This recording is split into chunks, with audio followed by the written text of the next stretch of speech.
Alors tu sais sans doute comment calculer la limite d'une fonction, mais est-ce que tu sais comment calculer la limite d'une fonction rationnelle en l'infini? Ça, c'est justement ce qu'on va voir dans cette vidéo. Je t'ai préparé un petit exemple avec une fonction rationnelle et on va voir comment on calcule la limite de cette fonction en l'infini. Alors avant de continuer avec la vidéo, je te rappelle que tu as le droit d'accéder à un guide complet de révision en mathématiques pour les terminales spécialités. Donc tu cliques sur le premier lien dans la description, tu rentres ton adresse mail et en fait en rentrant ton adresse mail, tu vas faire partie d'un groupe privé d'élèves et du coup tu auras tu auras accès à ce guide de révision offert pour t'aider dans tes révisions, avoir de bonnes notes en mathématiques et surtout avoir le post-bac de ton choix. Alors maintenant que ça c'est fait, je te retrouve tout de suite dans l'exercice.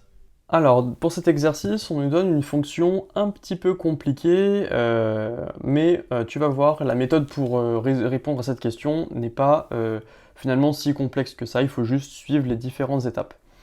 Alors, soit la fonction f de x égale racine carrée de 3 sur x carré définie sur R. Donc là, on voit bien qu'on a une fonction avec une racine carrée, on voit bien qu'on a une fraction, donc là on est vraiment dans la limite d'une fonction rationnelle. Du coup ici en plus l'infini, puisqu'on nous demande de calculer la limite de cette fonction en plus l'infini. Alors, comment on s'y prend pour calculer la limite d'une fonction comme ça? Alors je sais pas si tu l'as remarqué, mais en fait cette fonction finalement, il y a finalement deux fonctions à l'intérieur. Il y a le 3 sur x carré, et après il y a la fonction racine carrée en fait. Donc finalement, ici on a deux fonctions un peu imbriquées l'une dans l'autre, et c'est ce qu'on appelle les fonctions composées. Alors comment on calcule la limite d'une fonction composée avec une fonction rationnelle à l'intérieur? Eh bien on suit le cours. Et du coup le cours va nous dire ça. Alors d'abord, dans sa réponse, il faut identifier, il faut montrer au correcteur qu'on a compris que c'était une fonction composée. Alors la fonction f de x, c'est une fonction composée, comme je te l'ai dit, de type g rond h. Donc là, ça se prononce rond, ce petit signe. G rond h, en vrai, tu mets les lettres que tu veux. Et en fait, c'est quoi? Quelles sont ces fonctions g et quelle est cette fonction g et quelle est cette fonction h? Alors h, en fait, on voit, c'est la fonction qui est à l'intérieur. Donc la fonction à l'intérieur, comme je te l'ai dit, c'est le 3 sur x carré. Donc ça, c'est le h. Et on a la fonction, on va dire, au-dessus, qui vient l'imbriquer, et c'est la fonction racine carrée. Donc la fonction g, alors là j'ai mis un grand X pour différencier du petit x, hein, mais c'est la fonction racine carrée. Donc on a bien deux sous-fonctions à l'intérieur. Alors ensuite, qu'est-ce que nous dit le cours? Le cours, il nous dit que la limite d'une fonction composée de type g rond h, tu mets bien sûr les lettres que tu veux, elle est obtenue en calculant la limite de g de x, donc la limite de la fonction dehors, on va dire, la grande fonction. Donc là, ici, notre racine carrée. En calculant la limite de g de x, lorsque x tend vers la limite de h de x. Donc là, c'est là qu'il y a un petit piège, et il faut être vraiment vigilant. C'est qu'en fait, quand on te demande de calculer la limite de cette fonction en plus l'infini, nous, en fait, il faut faire attention, c'est qu'en fait, on va devoir calculer la limite de la fonction, la grande fonction, lorsque x tend vers la limite de la petite fonction. Et c'est là que c'est compliqué, parce que du coup, le plus l'infini, en fait, finalement, il faudra l'appliquer que sur le h, pas sur le g. Alors, comment on fait? D'abord, le cours, il nous dit qu'il faut d'abord calculer la limite de h de x, la fonction à l'intérieur. Pour cette fonction à l'intérieur, du coup on fait forcément le plus l'infini. Pourquoi plus l'infini? C'est le plus l'infini qui nous est demandé ici. Donc, on calcule la limite en plus l'infini de la fonction à l'intérieur, 3 sur x carré, et du coup, c'est parti, on fait les calculs. Alors on a x carré, ça tend vers l'infini, en plus l'infini, donc ici notre x carré, et ensuite on va rajouter la partie fraction.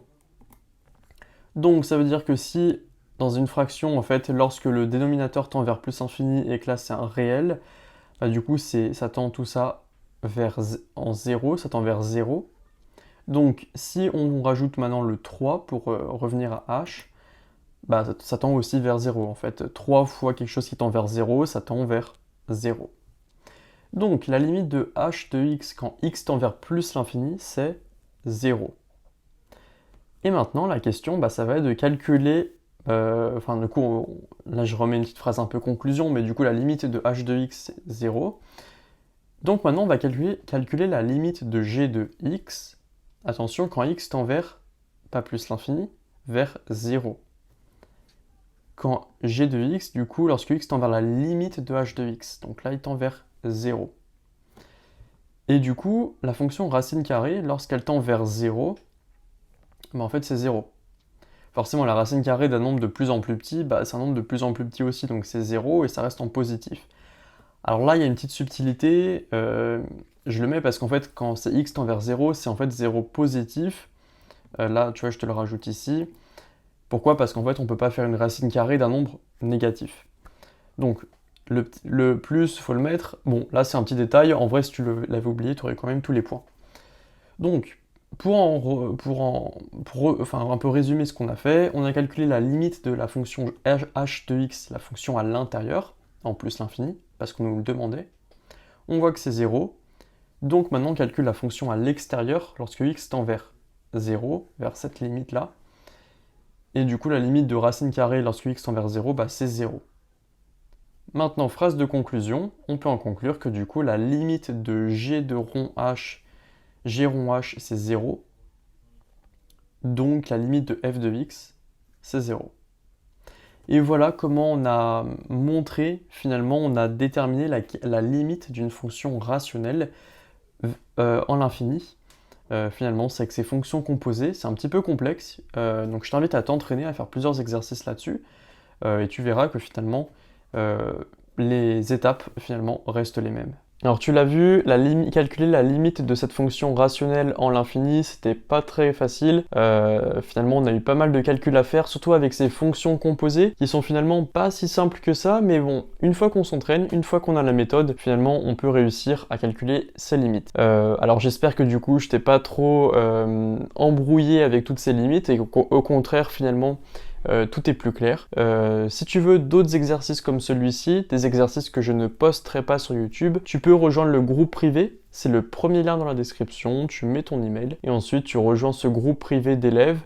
Tu auras accès à des exercices exclusifs finalement de révision et surtout un guide de révision offert, un document PDF en fait que tu pourras suivre pour t'aider dans tes révisions, améliorer tes notes en maths et surtout réussir à obtenir le post-bac, ton vœu post-bac de ton choix. Donc ça c'est le premier lien dans la description. Moi je t'attends directement sur ce site ou alors dans une prochaine vidéo. À très vite.